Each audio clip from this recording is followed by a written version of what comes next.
from Everett. I want you guys, I'm not going to bring anybody up unless I hear those hands clapping. So I'm going to ask you guys as best you can, please clap those hands and get loud, because up to the stage comes Anthony Galindo!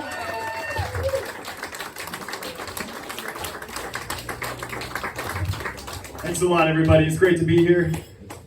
The least surprising news in the world is that Rick has an autistic daughter.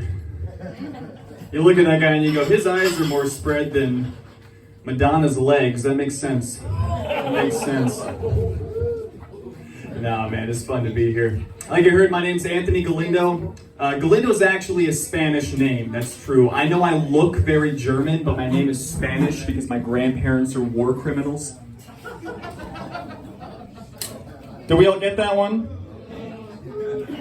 The joke is I look like a concentration camp counselor. You know, kids, come on, out of the lake, hit the showers. that was a late ringer there. And it's great to be here. I love this. It's great to be here in Rockport. I was just hanging out outside. This town has more bugs than an FBI sting operation. And I do most of my stand-up in Seattle, so I'm glad to come out here. You know, Seattle's all right. It's got some good qualities, very LGBTQ plus friendly. I kind of like that in a town, you know, because I can really relate to lesbians. Because in high school, I also wanted to be just one of the guys, you know? Just one of the guys. And the other day, a friend of mine, he used a term I haven't heard in a long time. He said the word gaydar. We all familiar with that word? Yeah, if you don't know, it's just like the intuition that a straight guy has when he thinks another person might be gay. Now, when you're in downtown Seattle, I don't think it's very hard to tell when somebody's, you know, it's a pretty enlightened place. Like, what are you and the fella sitting at the bar, you look across the room and go, oh, don't look now. I think that fella over there might be gay. Which one? You mean the guy dancing in the booty shorts and body glitter? You mean that guy? The guy dancing with his throbbing cock rubbing against that other guy's throbbing cock? Are you talking about that fella over there? I don't know how you spot him. It's got to go both ways though, right? Like, you think gay folks have straight dar? Like, they can see us coming? Like, they're at the same bar going, oh, don't look now. I think there might be a hetero over there. Really, which guy? You mean the guy wearing the flannel button-up over top of the Batman t-shirt? You talking about that guy? You mean the fellow with the can of Miller Lite in one hand and another can of Miller Lite in the other hand? You mean that guy over there? The guy staring at the ass of every lady at the bar and going, nice. You mean that guy? You think that guy might be straight? I don't know how you spot him, man. I got a gay cousin, though. His name is Tyler. He's a neat guy. I like to mess with him a lot. Like, last Thanksgiving, we were helping Grandma in the kitchen. And I said to him, hey, Tyler, would you mind stuffing the turkey? And he goes, oh, ha, ha, why? Because I'm gay? And I said, yeah. It's the motion. He's got the motion down. It's all in the wrist. Nice guy. I'm super religious, or at least I was raised super religious. Is anyone else raised super religious? Anybody? No? Okay, that's probably for the better, man. It's true. My parents sent me to a Christian school. That's true. A Christian school, which is bananas. I don't want to perpetuate a stereotype or anything, but like half the teachers are retired pastors and priests, and my freshman year, 2 teachers and 1 football coach got arrested for separate instances. It's true, man. Those were rough years. By the time I left that school, I was so used up, my uncle wouldn't even touch me.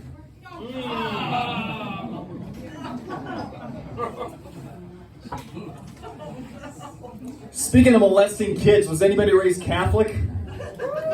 Yeah, I heard a will. Okay. 1 or 2 Catholics in here. This is true. About 15 years ago, the Catholic Church had a big sit-down at the Vatican because they needed to do something about the pedophilia problem. Somebody proposed a 1-strike policy. 1 strike.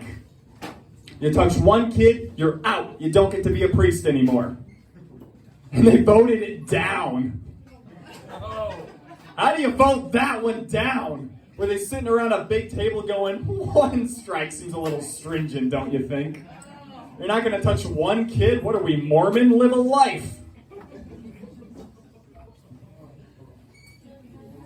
You gotta envy pedophiles a little bit, don't you? Let me finish. Let me finish. I'll tell you why. It's because I can't stand kids.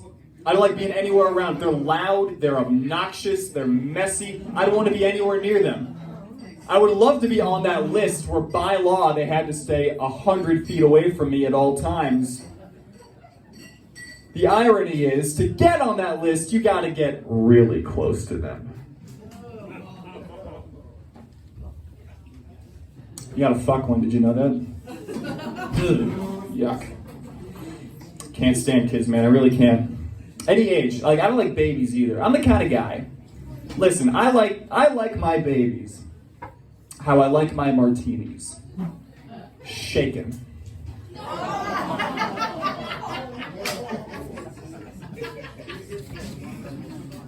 Last year my sister had a baby. She asked me if I could hold it for a couple of minutes. Big mistake. We were at a Mexican restaurant. They were playing mariachi music, and I love to play the maracas. Did you know that on average it costs about $150,000 to raise one child? $150,000 just to raise one child. But a child's funeral, $2,000. I saved my sister $148,000 that day. She still never said thank you. Sorry, I'm laughing. No, don't be sorry. Don't be sorry. I'm glad you are. You have to laugh at the worst things in life. I really believe that. They say laughter is the best medicine after all. So maybe if those bummer kids with leukemia would just lighten up for a minute, they might have fewer problems. Oh man. You know, my family and I, we haven't gotten along lately. They're still pretty upset that I killed my sister's baby.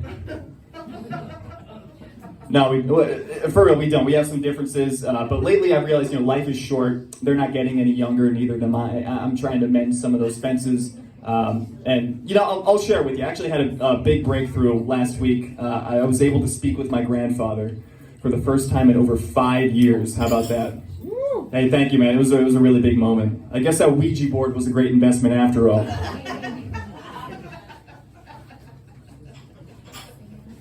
Grandpa was a hell of a guy. He was. I was a veteran of the Second World War. When I was little, he would put me on his knee and tell me all his old war stories, but it was so hard to understand the guy through his thick German accent. I didn't see him a lot growing up because flights to Argentina are just so damn expensive. And for those of you who didn't put it together before, that's why I have the Spanish name. That all makes sense. I was born in Canada, so I love hockey. Both of my parents were born in Darrington, so I'm a little bit racist. Just a little bit. Darrington's a wild place. Not many regions let you vote Democrat and have sex with your cousin. That's a bananas place to be. It's a joke. They don't vote Democrat in Darrington. No. Not a chance.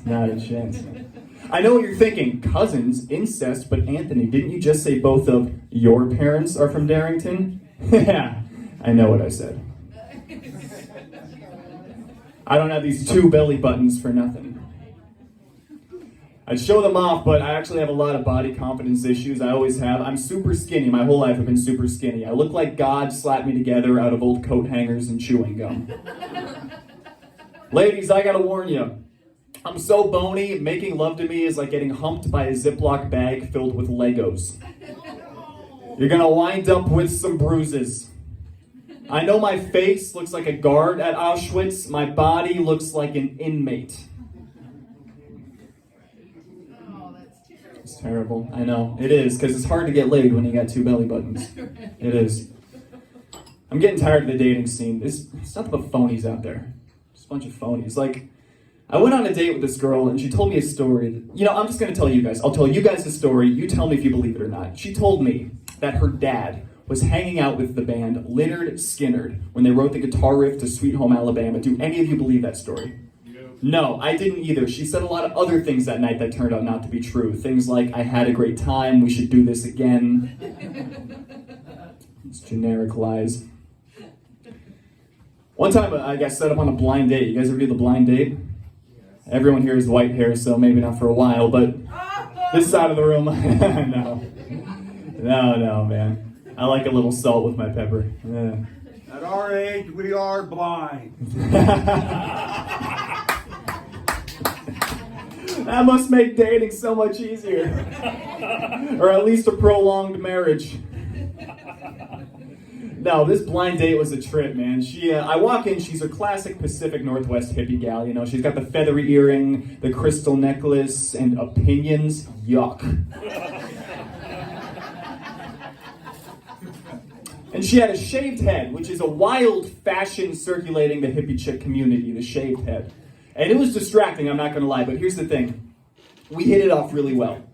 Like, she had a great sense of humor, we made great conversation, and I had this gut check moment with myself where I thought, you know, maybe I'm being shallow. If I'm having a good time, shaved head or not, I should just ask her out again. So I said, listen, I'm having a great time with you. What are you doing next weekend? And she said, chemo.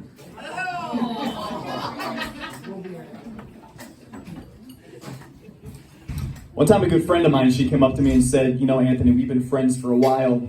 I think I might be developing some feelings for you. And I told her, look, I can really appreciate that. I just don't know if I see you and I in a romantic capacity. I was just honest with her, that's it. But about a week later, I go on a date with a different girl. Girl number one finds out and she is mad. She comes up to me, oh, you won't date me, but you'll date somebody else? What's the difference between me and her? Tell me, what is the difference between me and her? And I said, I don't know, about 60 pounds? Give or take. One time I went on a date with this girl who's got Parkinson's disease. Best hand job I ever had.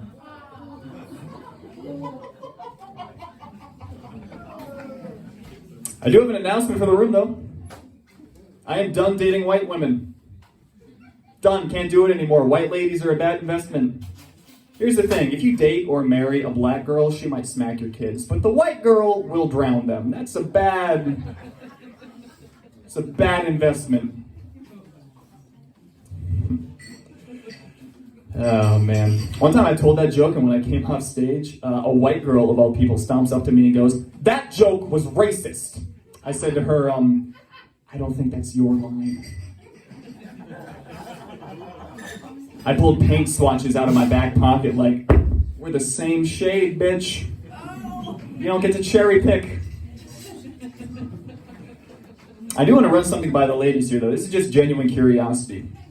Right now there's a TV commercial going around that's for a women's deodorant. And the commercial boasts that it is, quote, the only deodorant that is safe for both women's underarms and private parts. Now, ladies, my question is, do you buy 2 sticks?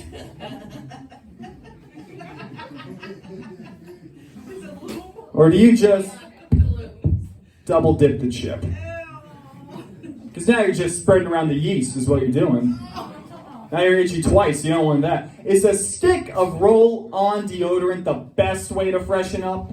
Your man goes down on you, he comes up and his lips are all chalky. Fellas, really want your woman coming at you with a chalky vagina? I know we still would, but bear with me. It's not plan A, you know what I mean? Her camel toe looks like 2 erasers on the last day of school.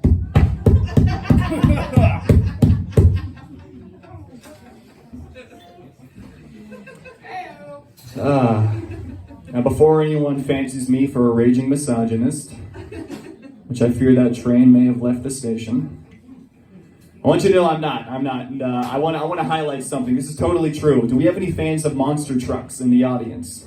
Fans of monster trucks? Yeah? Okay, a couple. I'm seeing some heads nodding. This is true. Right now, the reigning Monster Jam champion is a woman. It's true. Her name is Miranda Kozad. She's the champion of all monster trucks. First time ever. It's an amazing thing. And it makes a lot of sense that women might be naturally talented at driving monster trucks when you consider that the entire sport is just crashing into stuff.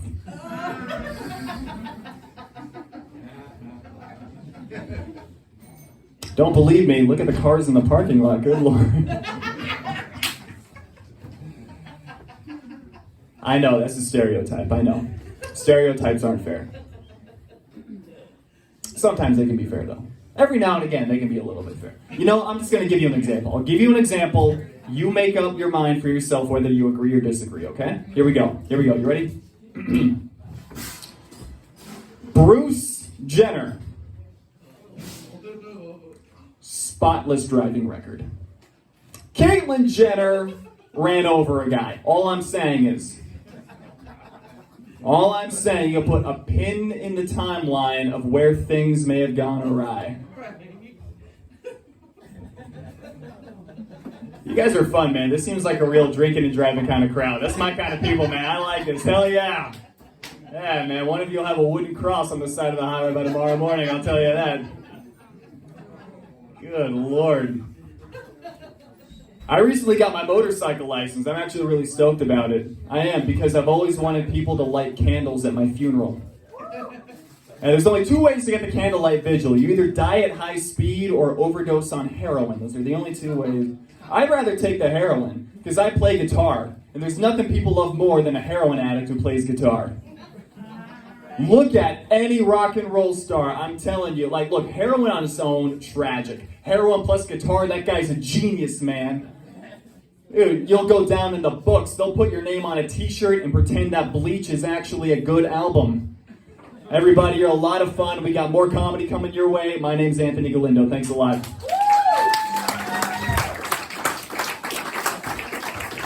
All right, keep it going for Anthony. All right. What do you guys think about that?